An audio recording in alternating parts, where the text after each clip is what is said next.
আসসালামু আলাইকুম আপুরা, কেমন আছো? আশা করি আল্লাহ তাআলার অশেষ রহমতে তোমরা সবাই ভালো আছো। আপুরা, আজকে আমি তোমাদের সাথে স্বপ্নের ব্যাখ্যা শেয়ার করব, যেখানে অনেক দিন ধরেই তোমরা ভালোবাসার মানুষের জন্য দোয়া করে যাচ্ছ। আসলে আল্লাহ তাআলা তোমাদেরকে স্বপ্নের মাধ্যমে মেসেজ দিচ্ছে, কিন্তু ব্যাখ্যা না জানার কারণে তোমরা বুঝতে পারছো না। আসলে যারা আল্লাহ তাআলার পরীক্ষার মধ্যে থাকে তাদের স্বপ্নগুলো কিন্তু একই রকম থাকে। আসলে আমি কিন্তু তোমাদের স্বপ্নের কথা জানি না, কিন্তু তারপর আমি যখন তোমাদেরকে স্বপ্নের ব্যাখ্যাগুলো বলি তখন কিন্তু তোমাদের অনেকের সাথেই স্বপ্নগুলো মিলে যায়।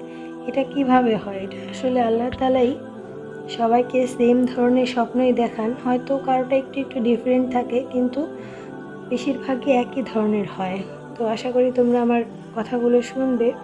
আর আমি ভিডিওতে বলি যে কমেন্টে কেউ বলো না, কারণ কমেন্টের মধ্যে স্বপ্নের ব্যাখ্যা দেওয়া যায় না। কারণ স্বপ্নের ব্যাখ্যা দিতে হলে দুইটা জিনিস জানা খুব জরুরি হয়। কারণ একটা হচ্ছে স্টেটাস, যে সে সিঙ্গেল কিনা বা ম্যারিড কিনা বা ডিভোর্সি কিনা এটা, আর দ্বিতীয়ত তার বর্তমান বয়সটা কি, তার কি পরিস্থিতি চলছে সেটা না জানা অবধি কিন্তু স্বপ্নের ব্যাখ্যা দেওয়া যায়। আর কেউ যদি তোমাদেরকে উল্টাপাল্টা ব্যাখ্যা দিয়ে দেয় তাহলে তো কথাই নেই, কারণ উল্টাপাল্টা ব্যাখ্যা দিলে কিন্তু উল্টাপাল্টা হওয়ারই চান্স থাকে।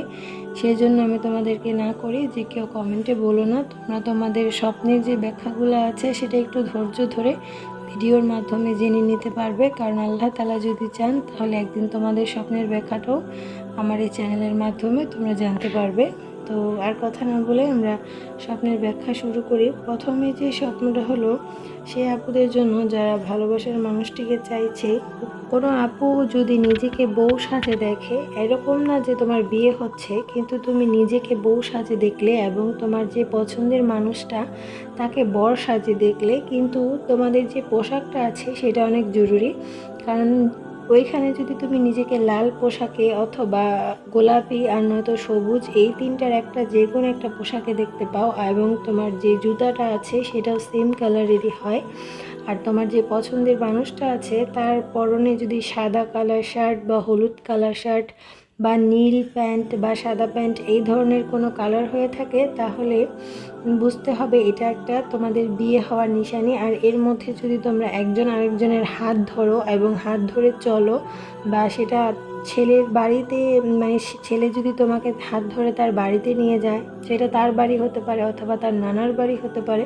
যদি এই রকমের কোনো স্বপ্ন তোমরা দেখো যে তোমরা হাত ধরে এক জায়গায় যাচ্ছ, তাহলে বুঝতে হবে যে তার সাথে তোমার খুব শীঘ্রই বিয়ে হবে, এবং এটা আল্লাহ তাআলার পক্ষ থেকে একটা ইশারা। আল্লাহ তাআলা তোমাকে সান্ত্বনা দিচ্ছেন যে খুব শীঘ্রই তোমার আর তার বিয়ে হবে। যদি স্বপ্নের মধ্যে নিজেকে গর্ভবতী দেখতে পাও এবং সাথে তোমার পার্টনারও আছে যাকে তুমি ভালোবাসো, বা কখনো এরকমটাও হতে পারে যে তুমি ফিল করছো যে তুমি গর্ভবতী এবং তোমার মনে হচ্ছে যে এই সন্তানের বাবা তোমার সেই পার্টনার, তাহলে বুঝে নিও যে খুব শীঘ্রই আল্লাহ তাআলা তোমার সাথে তার বিয়ে লিখে রেখেছেন। আর যদি কখনো স্বপ্নে এইরকমটা দেখো যে তোমার প্রিয় মানুষ তোমাকে ফোন দিচ্ছে এবং তোমাকে ফোন দিয়ে সে বলছে আমি তোমাকে ভালোবাসি এবং আমিও তোমাকে দোয়াতে চাই, আল্লাহর কাছে তোমাকে দোয়াতে চাই, তাহলে বুঝে নিও শীঘ্রই তোমার সাথে তার বিয়ে হবে। এবং এটা সত্যি যে সেও তোমার জন্য কষ্ট পায়, সেও তোমাকে ভালোবাসে এবং তোমাকে সে বিয়ে করতে চায়। খুব শীঘ্রই আল্লাহ তাআলা তোমার নসিবে বিয়ে লিখে রেখেছেন তার সাথে। এটা হচ্ছে তোমাকে সান্ত্বনা দেওয়ার জন্য আরেকটা ইশারা আল্লাহ তাআলার। স্বপ্নের মধ্যে বৃষ্টি দেখলে আর সেই বৃষ্টির মধ্যে যদি নিজের বিয়ে হতে দেখো, তাহলে এটাও অনেক ভালো একটা সাইন। এটাও তোমার খুব বরকতের একটা বিয়ে হবে, আল্লাহ তাআলার রহমত বর্ষণ হবে তোমার এই বিয়ের উপর, তোমার সংসারের উপর। আর সেই বৃষ্টির মধ্যে বা তোমার সেই বিয়ের মধ্যে যদি তোমার পার্টনার থাকে, সেটা কিন্তু আরেকটু বেশি কনফার্মেশন দেয় যে তোমার তার সাথেই বিয়ে হবে। তো এইগুলোই হচ্ছে তোমাদের স্বপ্নের ব্যাখ্যা। আশা করি তোমাদের স্বপ্নের সাথে এগুলো মিলে যাবে এবং আল্লাহ তাআলা তোমাদেরকে তোমাদের পছন্দের মানুষটার সাথে মিলিয়ে দিবেন। নেক্সট ভিডিওগুলোতে আমি বলবো যে কোন ধরনের স্বপ্নগুলো দেখলে তোমাদেরকে আরও অপেক্ষা করতে হবে তোমাদের দোয়াগুলো কবুল হওয়ার জন্য। তো সেই পর্যন্ত তোমরা সবাই ভালো থাকো, সুস্থ থাকো। আল্লাহ হাফেজ।